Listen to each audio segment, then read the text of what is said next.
What's up, guys? Mr. Ferguson here in the tall fescue. I want to quickly, before we hit the intro and talk about Iron Cutter Bermuda, I want to talk about these products right here.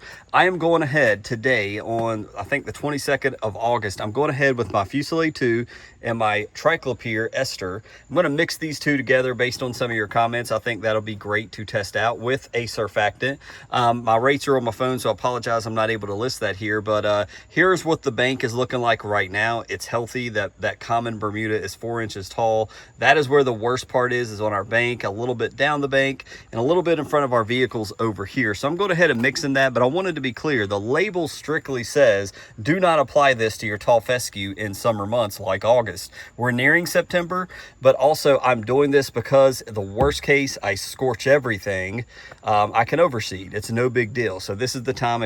We're trying to save the tall fescue, but if we don't, it's fine. So that's why I'm doing what I'm doing. I'm actually going to mix that into my flow zone here, which we have in the link, for this in the description below if you need this for your big day. But we're going to mix 4 gallons of water, mix in these products in the milliliters, which I have my milliliters here, very small amounts. We're not pushing more because we're in a hurry. We're going to do the rates, and if we have to torch it with some Kills-All, we'll do that later. But mixing these two, you guys say it's a good combo. We're going to try it out. So we'll keep you posted on an update video of what it looks like, but I just wanted to make you aware we're throwing her down today. Now let's hit the intro and talk about some Iron Cutter Bermuda.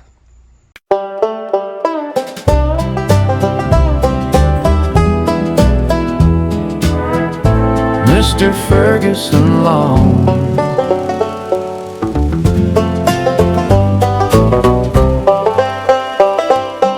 So I've really just been running the newest 7-blade. I keep saying 8-blade mower. This is actually a 7-blade American mower, and I do clean it off typically. I have it right now, but I've just been keeping that the same height I've been cutting the other grass. I've been using that. What I was running into is I keep jamming some of these plugs and it's ripping them out of the ground. So I've not done that in several days. I've just been using the blue one, and I can tell standing back here, hopefully you guys can, it is nicking some off the top. Not a ton. Probably need to come in here once and do like a Bermuda mow and just take my time and just do it. But man, they are coming along. As we've discussed, we got a lot of the common coming up. We did finally get some rain last night. I'm not sure how much we got here, but the plugs are doing great. We've made a lot of progress since we put these in the ground. What have we done since then? Well, we put down GCI 3800, and some of that is immediate taken up, which was very obvious, and hopefully you guys can tell the color looks amazing on the plugs right now. But also some of it is slow release. So let's start with some questions. Obviously the common, not much we can do. I'm hoping the Iron Cutter will squeeze some of that out over time when it starts filling in. We've got spurge everywhere, like a lot of you guys probably do. We've got some clovers everywhere. But the Bermuda is filling in, and there's a distinct difference for those that want to see it. The fine blade versus the common thicker blade, big difference right there. But one of the things I'm thinking about is, would you guys, being I put down 3800 about 2 weeks ago, would you guys pound this thing with a little more nitrogen, give it a squirt of the 2000 GCI that I've got in stock? That's pretty much all I have nitrogen wise. But let me know if you would really hammer it, or just let that 3800 do its job, slow release, feed it, and leave it alone. Why am I asking? Why haven't I done it? Because I really don't want to feed the common, but I'm already doing that with the 3800. So maybe we just need, hey, if this is the end of the race, Mr. Ferguson, blast it with nitrogen. It's going to just get it as far as it can before it turns brown. That's kind of the way I'm leaning, but I wanted to pick your brain on that. So we're looking good. Obviously the common makes us sick. We don't want to see the common Bermuda. We want to see them, but they are definitely, we've got runners, we're growing, it's spreading rapidly. And so we're looking really, really, really good as far as establishing a new lawn here. Obviously, it is very bumpy. It needs a lot of leveling. I really would love for a professional leveler to come out here and actually do it.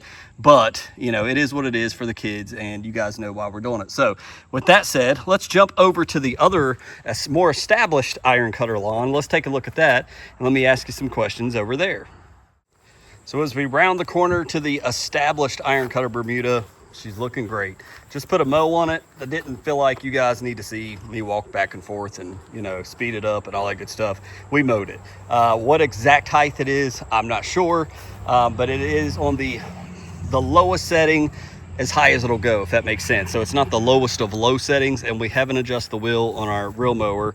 It's at the lowest setting. At the highest, it will go on the lowest setting, if that makes sense. So I would, if I had to guess, we're at like 3/4, maybe a little below that, but it looks really good.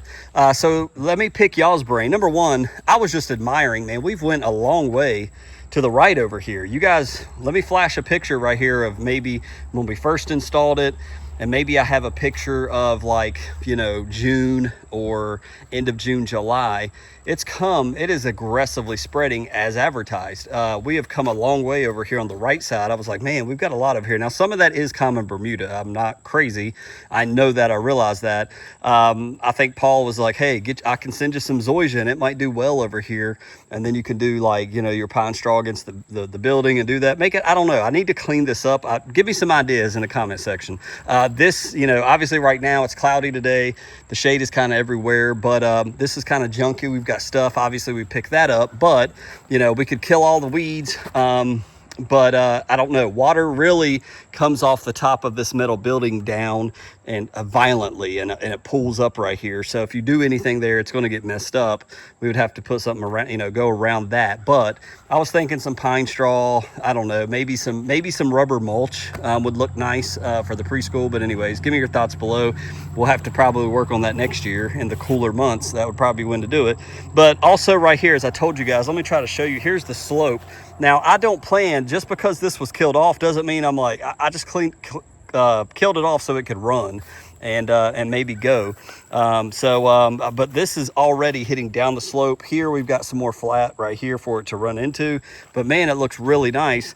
The question I was going to ask you, same thing back here. One more thing I wanted to show you before I ask you the questions is it's already running towards this gate back here. It is running fast. We put some plugs right here, but look at this. It's already touching the gate, and there was a huge gap right here. When we first planted these things, I don't know if I have a picture of that, but man, there was a huge gap, and I was like, I'm going to leave this gap. It's taking off over there, man. It's headed towards the mulch. So, you know, obviously, and some of it's already against the gate. Wow, it's just incredible, you know, how it runs so fast. But weed wise, now we're coming out of summer. You know, we're getting ready to go into fall with cooler nights. It's going to start slowing down. We know this. But with this crabgrass that we've got, like right here, I need to take my glasses off because my screen is really dim right now. But with this crabgrass, I see a little bit of Virginia buttonweed. But right here, we've got some, I know that's Virginia buttonweed because I fought it in my yard last year. It's got the white flower there. That's Virginia buttonweed. And the gnats are bad. We got lots of spurge right here, but more in the turf area with the crabgrass and with the Virginia buttonweed there. Would you guys spray? I've got a packet of Celsius in my house. I've kind of put it off to let it go and go and go and push this thing to just grow. I didn't want to ever slow down the growth. Now that we're really focused on the other area, not so much against spraying it now. Would you do that, or just let the time, you know, let it do naturally? Just naturally, don't add a chemical. Just let the spurge go away. This is junky down here. Let the spurge go away, and just let it naturally, with the cold, dissolve all the weeds and let it go dormant, and just save your product for next season. I'm not really on top of when to spray warm season lawns. Right now seems like a great time. We got good rain. We've got some crabgrass dead in the middle that is annoying. Would you guys hit it, or would you just leave it for the cold to take out? Let me know in the comments below.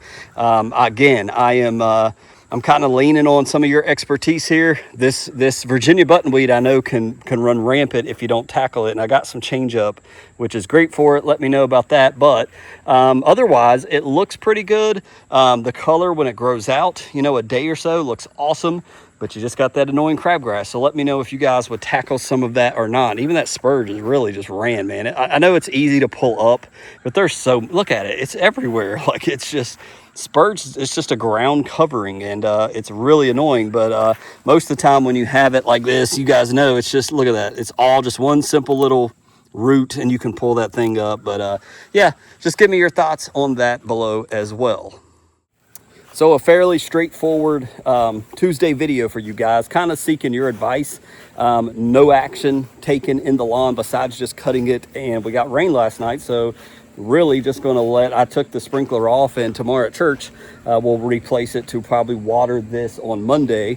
But let me know your thoughts below. Would you hit it with some more nitrogen over here on these plugs and give it some more giddy up and go, or just let it do its thing and feed off that GCI? Please let me know in the comments below. Like the video if you enjoy this.